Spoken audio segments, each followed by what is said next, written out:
Buenos días. En primer lugar, pues sumarme a los agradecimientos al Hospital Clínico por organizar esta reunión, y a Sanol no solo agradecimientos, sino felicitarle porque no solo por organizar esta reunión, que quizá es solo una pequeña parte de su labor, sino por la enorme labor que lleva haciendo durante muchos años. Nosotros tuvimos el placer de contactar con el anterior presidente hace ya, no sé si año y medio o 2 años.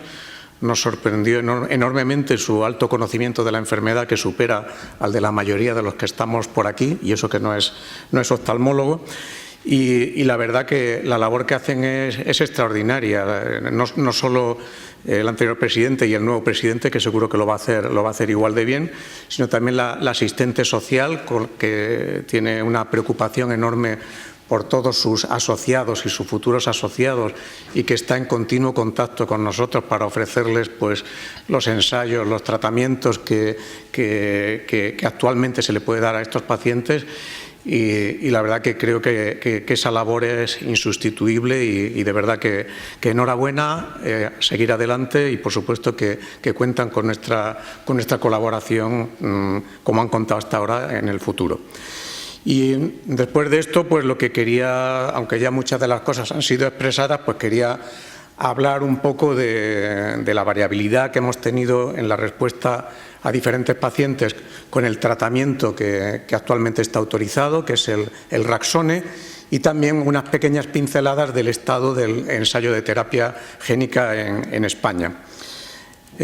Bueno, ya se ha comentado mucho sobre la prevalencia de la mutación, y no voy a insistir mucho. Lo único, es una enfermedad rara, pero realmente sí. Hay 1 de cada 8.000 tiene la mutación, y si debiéramos esperar 1 de cada 50.000 que tuvieran la enfermedad, no nos salen las cuentas. Hay muy poquitos afiliados, hay muy poquitos que hayan detectado en la Universidad de Zaragoza, y hay muy poquitos que han detectado en otros sitios. Es decir, que hay mucho paciente oculto que está por diagnosticar. Realmente, en nuestra área sanitaria, que es 600.000 pacientes, pues sería esperable tener muchísimos, y la verdad que la mayoría de los pacientes que tenemos son de otras áreas sanitarias. También se ha comentado aspectos genéticos, y no voy a insistir sobre él. La mutación más frecuente, pues ya hemos dicho que sería la 11.778, que la mayoría de los autores coinciden en que tiene un pronóstico intermedio. Menos frecuente es la 14.484, que parece que es la que tiene mejor evolución, más tasa de recuperación espontánea, y la que parece que tiene peor pronóstico, con las dudas que ha comentado Lorena, pues sería la 3.460. Y decir que, bueno, que cuando tengamos muy claro que es un LON, como se ha dicho esta mañana, porque el cuadro clínico es muy típico, muy característico, pues sí que deberíamos realizar una secuenciación completa en busca de otra mutación, porque probablemente la tenga, y ahora tenemos pues algunas alternativas terapéuticas. Tampoco voy a hablar demasiado del pronóstico visual, porque ya se ha dicho que hay algunos pacientes que pueden tener recuperación espontánea, sobre todo en el primer año. La mutación 14.484 es la que más posibilidades tiene de recuperación espontánea, y que también en niños hay más posibilidades de mejoría, también cuando la presentación es subaguda. Y también se ha comentado el tema de las macropapilas. Las macropapilas serían un factor positivo, las micropapilas pues serían un factor de riesgo, como ocurre también en la neuropatía óptica isquémica anterior. Y bueno, como ya ha comentado Lorena, actualmente tenemos un tratamiento que está aprobado por la Agencia Española del Medicamento. Este medicamento es Raxone, y aunque estemos hablando continuamente de idebenona, hay que decir que lo que está aprobado es Raxone. Y esto lo digo porque nos estamos encontrando muchos pacientes que están siendo tratados con idebenonas que no sabemos realmente qué es lo que contienen. Idebenonas compradas en Internet, idebenonas compradas en fórmulas magistrales que no sabemos cómo las preparan, ni el contenido que tienen, ni los excipientes que tienen, porque los excipientes también tienen efectos. Y yo creo que en este momento pues no tenemos criterio para que se utilice otra cosa que no sea el fármaco que está autorizado. Entonces, no digo que no puedan funcionar, digo que en este momento no sabemos qué contienen el resto de los productos, ni la cuantía de miligramos que tiene. Como ha dicho la doctora Lorena, pues la posología es de 900 miligramos al día, que en Raxone serían 2 comprimidos 3 veces al día, Y este tratamiento está aprobado no solo para adultos, sino también para adolescentes. Hasta hace pocos meses lo podíamos usar dentro del ensayo LEROS, que ya ha finalizado el reclutamiento, y actualmente en España, dado que aunque está aprobado por la Agencia Europea del Medicamento, inexplicablemente en España todavía no está aprobado, pues en España tenemos que solicitarlo como medicamento en situación especial, pero es un poquito más de burocracia, pero realmente todos podemos solicitarlo. Y bueno, y se ha aprobado en base pues a lo que ya se ha comentado previamente, que hay pacientes en los cuales pues ha logrado estabilizar la visión y hay pacientes en los cuales se ha logrado pues también una mejoría de agudeza visual. Entonces quería presentar pues 3 mutaciones diferentes y 3 pacientes seguidos a largo plazo tratados con Raxone para ver qué efectos hemos tenido, porque han sido pues un poco variables.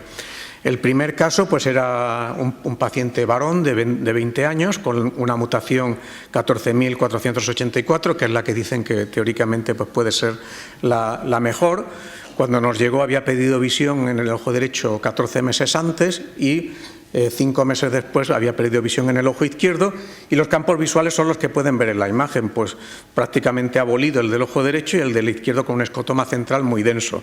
Las pruebas de OCT pues demostraban que las células ganglionares estaban difusamente, globalmente y de forma generalizada afectadas, y en la OCT de capa de fibras nerviosas la afectación típica temporal que ya se ha comentado también previamente.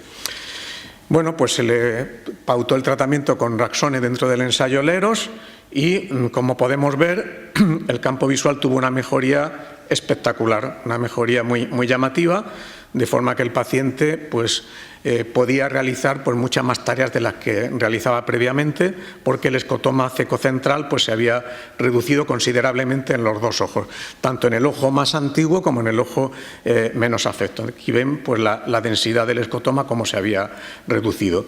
Respecto a la agudeza visual en este ensayo se medía en la escala Logmar y por tanto cuanto más bajo mejor. En este caso pues, se ve que ambos ojos mejoraron significativamente de agudeza visual y incluso el ojo que empezó inicialmente a perder visión logró al final una mayor recuperación de agudeza visual. Sin embargo, un contrasentido, algo que no acabamos de entender, es que esta mejoría funcional, esta mejoría de visión y de campo visual no se correspondía con una mejoría de los parámetros estructurales. No había una mejoría en la capa de fibras nerviosas, sino al contrario, la capa de fibras nerviosas sufrió un adelgazamiento hasta que llegó ya a un plató en ambos ojos, y los nervios ópticos pues tenían palidez papilar, y la capa de fibras nerviosas, pues además del el aspecto temporal, pues tenía también afectación de la capa temporal superior y temporal inferior. Es decir, que hay una asincronía. Sin embargo, pues hay que reconocer que en el paciente pues tuvo una mejoría funcional y el paciente pues está feliz pues, porque hace una vida más normal. Y en este paciente, pues dado el buen resultado, se ha decidido prolongar el tratamiento 1 año más, cosa que está en discusión, pero que en principio pues ha hablado con él y dado que no había tenido ningún efecto adverso, pues ha considerado favorable continuar con el tratamiento. También la capa de fibras nerviosas de células ganglionares, como era esperable, pues tampoco mejoró. No mejoró, pero ya digo que el aspecto funcional mejoró evidentemente. El caso 2 pues es un caso un poco atípico. Es una mujer de 35 años con la mutación más frecuente, la 11.778, que había tenido una pérdida de visión unilateral 33 meses antes, con una afectación del lóbulo del sector temporal típica, y que bueno, también sabía que tenía esta enfermedad porque un primo suyo pues había tenido la enfermedad con un deterioro muy severo de visión de ambos ojos. En ella pues el ojo sano tenía un campo visual normal que se mantuvo normal durante los 2 años de tratamiento, y en el ojo afecto tenía un campo visual bastante afectado que mejoró ligeramente y al final pues quedó con un escotoma cecocentral moderado y un defecto con un escalón nasal, es decir, que tuvo una mejoría considerable, que consideramos que no es solo por el efecto aprendizaje, que probablemente también mejoró por el efecto aprendizaje, sino que es una mejoría tan importante que pensamos que fue algo más. Y esto lo corrobora también el que tuvo también una mejoría de agudeza visual. Y aquí vemos una paciente que ya llevaba 33 meses, fue tratada tardíamente con idebenona y siendo tratada tardíamente después de los 2 años, pues también ha tenido una mejoría de agudeza visual, con lo cual nos plantea también que quizá este tratamiento pues tenga un efecto tardío y quizá en un futuro pues haya que incrementar el tiempo de tratamiento de estos pacientes, fundamentalmente también porque efectos adversos pues no tiene efectos adversos importantes.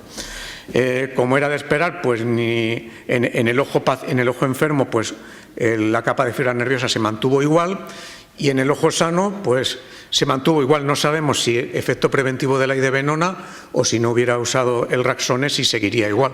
Eso siempre nos quedará en duda, pero no parece ético tampoco pues dejar de tratar a un paciente que tenga esta enfermedad. Y bueno, y pasamos a otra mutación, la mutación que hemos dicho que era más desfavorable, la mutación 3460. En este caso también una mujer de 24 años que también se diagnosticó precozmente porque su hermano ya tenía esta mutación y su hermano pues estaba legalmente ciego por la enfermedad. Entonces tuvo una pérdida de visión central leve en el ojo derecho, le acudió a la consulta, detectamos el defecto del sector temporal del ojo derecho con el otro ojo normal y se decidió pues empezar a tratarle dentro del ensayo LEROS con Raxone 900 miligramos. Como podemos ver, pues inicialmente el campo visual no fue empeorando ligeramente, pero tuvo un brusco descenso y una pérdida final. Aquí no hemos llegado a los 2 años, pero realmente ya es poco esperable que después de 1 año y medio con esta caída tan importante pues tenga mejoría. La agudeza visual pues empeoró también significativamente y bueno, el nervio óptico pues actualmente pues está muy pálido y las células ganglionares pues no solo en el sector temporal sino globalmente en todos los sectores empeoraron. Cuando nos llegó pues tenía una falsa normalidad de la capa de fibras nerviosas. Esto ya saben todos que es debido a que el edema inicial enmascara la pérdida de la capa de fibras nerviosas. Entonces hay una temporada en la cual la capa de fibras nerviosas cuando se va adelgazando pues está normal hasta que desaparece el edema y ya luego aparece el defecto significativo de la capa de fibras nerviosas peripapilar. Pero bueno, el problema de esto es que bueno, a pesar de tratarle, pues el otro ojo lamentablemente sufrió el mismo curso y eso que la paciente estaba siendo tratada en el periodo que digamos podía ser presintomático, es decir que en este caso pues no conseguimos el que se previniera la afectación del segundo ojo. Y bueno, pues acabó el segundo ojo prácticamente igual que el primero, es una evolución muy parecida a la que tuvo su hermano, por lo cual pues en estos casos pues no funcionó. Entonces, ¿qué temas nos plantea? Bueno, pues realmente, como se ha comentado, el Raxone es actualmente el único tratamiento que está autorizado en Europa, no en España, pero lo podemos utilizar como medicamento como petición especial. En algunos pacientes pues hemos visto una mejoría funcional en algunos casos muy importante y mejoría funcional que muchas veces es tardía, con lo cual pues realmente parece aconsejable el alargar el tratamiento. Hay pacientes en los cuales se ha logrado la estabilización. Lamentablemente hay algunos pacientes en los cuales no vamos a prevenir la afectación del segundo ojo. Lo que está claro es que no produce una mejoría estructural y siempre tendremos la duda del efecto versus el curso natural, pero dado que es un fármaco inocuo, pues realmente no parece ético el no someter a un paciente candidato a este tratamiento. Decir que cuando en un lever vemos que hay un engrosamiento progresivo de la capa de fibras nerviosas, esto es una muy mala señal, esto ya es prácticamente premonitorio de que va a haber un episodio agudo, debemos estar muy alerta y bueno, intentar tratarlo para ver si tenemos suerte de que es uno de los casos que funcionan. Vemos que el sexo femenino, aunque dicen que se afecta menos y menos agresivamente, pues puede tener también una afectación bastante grave, bastante severa. Y también mucho ojo con pacientes mayores. Ya se ha comentado que hay pacientes de más de 80 años que pueden padecer la enfermedad. Y últimamente pues también muchos de los pacientes que nos están llegando pues llegan con confusiones diagnósticas. Nos han llegado con diagnóstico de neuropatía óptica isquémica anterior, bastantes casos, y es completamente diferente. Quizá la edad influya en esta confusión, y uno de los últimos pacientes que nos ha llegado además tenía un glaucoma asociado. En todas las exploraciones oftalmológicas ponía tensión 22, tensión 22, tensión 23. Y a nadie se le había ocurrido tratarle con un tratamiento antiglaucomatoso, y tenía una excavación glaucomatosa, es decir, que tenía las dos cosas. El tener un Leber no excluye el que se pueda tener otra enfermedad, y el problema es que lo que ha perdido por el glaucoma no lo vamos a recuperar por la mejoría que pueda tener por el Leber. Aparte de lo que ya se ha comentado esta mañana, de que la mayoría de los pacientes siguen un rodeo por diferentes especialistas y están siendo tratados, casi todos llegan ya tratados con una megadosis de corticoides, porque son confundidos también con neuritis ópticas. Entonces, bueno, pues mucho ojo y estar muy pendientes de esta enfermedad, que aunque es rara, es tan típica que no nos debía despistar. Bueno, esto es respecto al tratamiento con Raxone, que digo que es el tratamiento actual. Y luego quería también hacer una presentación pequeña sobre el estado actual de la terapia génica. Como ya ha comentado la doctora Castillo, hay un ensayo fase 3 que está aprobado, en un ensayo multicéntrico, y en el cual hemos entrado en el Hospital Ramón y Cajal recientemente. Llevamos un año detrás de él, pero las autoridades sanitarias han puesto todo tipo de trabas de lo más incomprensibles y no se ha podido empezar hasta hace unos meses. Como ya se ha dicho, esto es solamente para una mutación, es decir, que solamente vale para la mutación 11.778. Y quería comentar los criterios de inclusión. Se pueden incluir pacientes adolescentes, pacientes de más de 15 años. Solo se pueden incluir pacientes que tengan una pérdida de visión de menos de un año, no valen de más de un año. La agudeza visual debe ser mejor de movimiento de manos y, como hemos dicho, pues tiene que tener una mutación demostrada 11.778. Como criterios de exclusión, si el paciente tiene una agudeza visual de percepción luminosa o amaurosis, no puede incluirse. También, si la causa de pérdida de visión es alguna otra diferente al LONG, por ejemplo, el paciente que hemos dicho con glaucoma no se pudo incluir porque tenía un glaucoma asociado. Si hay una pérdida de visión por otras causas, no puede ser incluido, y también se excluye el que esté siendo tratado con idebenona. Los pacientes tratados con idebenona deberían suspender el tratamiento al menos 7 días. Y, por supuesto, cualquier enfermedad ocular, cualquier infección ocular activa, especialmente uveitis, que en algunos pacientes parece que se han producido algunas uveitis tras la inyección intravítrea, pues estaría contraindicado. También en pacientes vitrectomizados, porque aquí no sabemos cuál va a ser el comportamiento del tratamiento genético, y pacientes con ángulo estrecho, porque en estos pacientes hay que dilatar la pupila para ver el fondo de ojo y por tanto, si tienen un ángulo estrecho no podrían ser incluidos. Y, por supuesto, si tienen abuso de alcohol, drogas, pues tampoco podrían ser incluidos. Entonces, si hay algún paciente con estas condiciones que tienen ustedes o que llega a la asociación, estamos todavía a tiempo, pero muy poco tiempo, porque lamentablemente hemos entrado tarde y el ensayo finaliza el 1 de junio, salvo que prolonguen el tratamiento. Por tanto, urgentemente nos lo deberían remitir si hay algún paciente que esté interesado, porque además se requiere pues una fase previa de screening y pre-screening que lleva su tiempo, con lo cual pues no sé si podemos incluir alguno más del paciente que ya está previsto de ser tratado el próximo lunes, que sería el primer paciente que va a ser tratado en España con la terapia génica. Solo muy resumidamente decir que el tratamiento es una inyección intravítrea única, no se realizan más tratamientos, lo cual es una ventaja, y aunque el ensayo ha seguido pues diversos cambios, pues se randomiza, entonces un ojo es tratado y el otro pues se inyecta un placebo. Tampoco hay que tener miedo al placebo porque parece que en los estudios iniciales incluso el ojo tratado con placebo puede mejorar, pero eso ya lo comentarán esta tarde y mañana pues los responsables del estudio REFLECT, ¿no? Y bueno, y es un estudio en el cual el oftalmólogo no sabe qué ojo es el que está siendo tratado con terapia génica y qué ojo es el que está siendo tratado con placebo. Los únicos que lo saben son los del equipo de farmacia, que tienen que preparar las dos preparaciones, pero el oftalmólogo y todos los exploradores no saben exactamente qué es lo que le están poniendo y el paciente pues lo sabrá al final o lo podrá intuir de acuerdo al ojo que pueda estar notando mejoría. Entonces decir que bueno que aunque era una enfermedad que no tenía tratamiento, pues actualmente tenemos dos alternativas. Como muy bien ha comentado la doctora Lorena, para cualquier paciente fuera de la mutación 11.000 deberíamos ofrecerle la idebenona, y a los pacientes con la mutación 11.778 hasta el 1 de junio tenemos las dos opciones de ofrecerles la terapia génica y luego en el futuro pues ya veremos si se pueden incorporar en otro tipo de ensayos.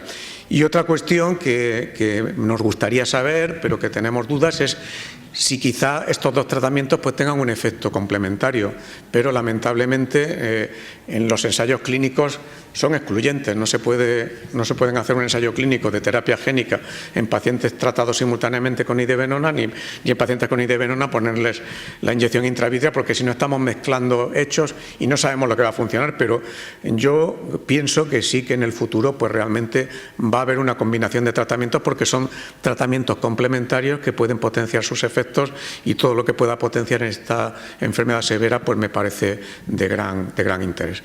Pues nada más, esto es todo lo que les quería comentar. Muchas gracias.